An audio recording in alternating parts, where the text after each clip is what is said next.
Human resource management is the process of finding, developing, and keeping the right people to form a qualified workforce. In this video, we will discuss some of the things human resource managers need to know. Let's explore employment legislation by reviewing the major federal employment laws that affect human resource practice. Federal employment laws were put into place by the Equal Employment Opportunity Commission and Department of Labor to ban discrimination. Equality of gender, age, religion, color, national origin, race, disability, or genetic history was the mission. Here you will see the major federal employment laws that were put in place by the Equal Employment Opportunity Commission. Here are a few more examples of the federal laws that were put into place by the Department of Labor.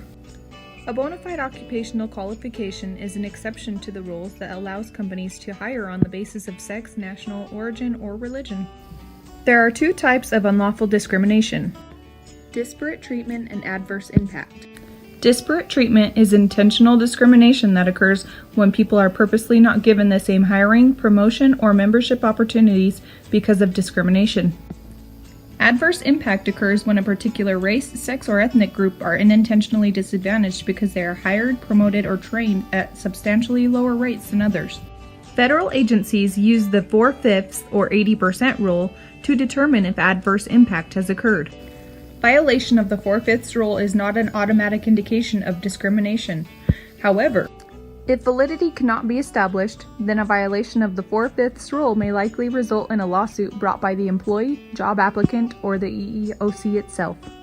From a legal perspective, there are two kinds of sexual harassment laws. Quid pro quo occurs when employment outcomes such as hiring, promotion, or simply keeping one's job depend on whether an individual submits to being sexually harassed. A hostile work environment occurs when unwelcome and demeaning sexually related behavior creates an intimidating, hostile, and offensive work environment. Managers should also be aware that most states and many cities or local governments have their own employment-related laws and enforcement agencies, so it's imperative that managers know the differences. Now let's jump into the steps of the human resource management process. Step 1 is attracting qualified employees. One way of attracting new applicants is recruiting. Internal recruiting is the process of developing a pool of qualified job applicants from the people who already work in the company. External recruiting is the process of developing a pool of qualified job applicants from outside of the company, such as media sources, employment agencies, or job fairs. Next is the selection process. Application forms, resumes, or human resource information systems are used to gather data from job applicants. Qualified personal references and background checks are used to verify the truthfulness and accuracy of information that applicants provide about themselves and to uncover negative job-related background information.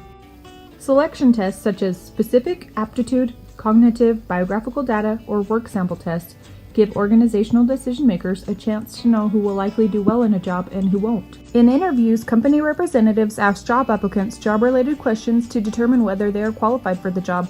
There are several basic kinds of interviews: unstructured, structured, and semi-structured. In unstructured interviews, interviewers are free to ask the applicants anything they'd like. In structured interviews, all applicants are asked the same set of standardized questions, usually including situational, behavioral, background, and job knowledge questions. In semi-structural, there's a combination of both. Step 2 of the human resource management process is developing qualified employees. Training means providing opportunities for employees to develop job-specific skills, experience, and knowledge they need to do their jobs or improve their performance. Determining training needs. The needs assessment is the process of identifying and prioritizing the learning needs of employees, and this should be done first. Next, the training methods should be explored. To choose the best method, a number of factors such as the number of people to be trained, the cost of training, and the objective of the training should be considered. The last step is to evaluate the training. Training can be evaluated in 4 ways. The first way is reactions. This is how satisfied the trainees were with the program. The second is learning. This is how much employees improved their knowledge or skills. The third way is behavior. This is how much employees actually changed their on-the-job behavior because of training. The last way training can be evaluated is by results. This is how much training improved job performance. Along with training, performance appraisal should be done to help develop qualified employees. The performance appraisal is the process of assessing how well employees are doing their jobs. Part of the performance appraisal is accurately measuring the job performance. There are 3 ways this can be measured. Objective performance measures are measures of performance that are easily and directly counted or quantified. These measures include output, scrap, waste, sales, customer complaints, and rejection rates. Subjective performance measures require that someone judge or assess the worker's performance. Behavior observation scales are rating scales that indicate the frequency with which workers perform specific behaviors that are critical to successful job performance. This is the last way to measure job performance. The third and final step of the human resource management process is keeping qualified employees. Compensation is the financial and non-financial rewards that organizations give employees in exchange for their work, and is one of the most important factors in keeping qualified employees. Job evaluation is a process that determines the worth of each job in the company by evaluating the market value of the knowledge, skills, and requirements needed to perform it. There are 3 basic kinds of compensation decisions. The first is pay level. This is determined by job evaluation, market, and the employer. The second decision is pay variability. Pay varies with individual and organizational performance and is used to motivate employees. Examples of this are piecework, commission, and profit sharing. The third decision is pay structure. There's hierarchical, which is higher pay for higher job level used to motivate, and compressed, which is fewer pay levels with smaller differences in pay, which is for common purpose and fairness. Employee separations is the last topic in keeping qualified employees. We'll now discuss some employee separation situations. The first situation is terminating employees. Wrongful discharge is a legal doctrine that requires employers to have a job-related reason to terminate employees. It's important that managers know this.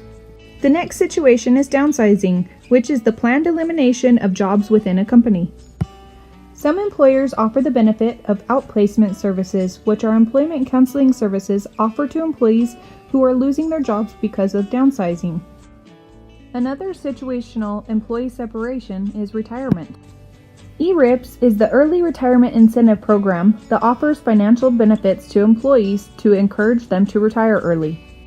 Another way to retire is through phased retirement, which is when employees transition to retirement by working reduced hours over a period of time before completely retiring. The last situational employee separation we'll discuss is employee turnover. There are 2 types of turnovers. The first turnover we'll discuss is functional turnover, which is the loss of poor performing employees who voluntarily choose to leave a company. The second type is the dysfunctional turnover. This is the loss of high-performing employees who voluntarily choose to leave a company. I'm hopeful you learned something and enjoyed this video. Please be sure to post your comment for full credit. Thank you for watching.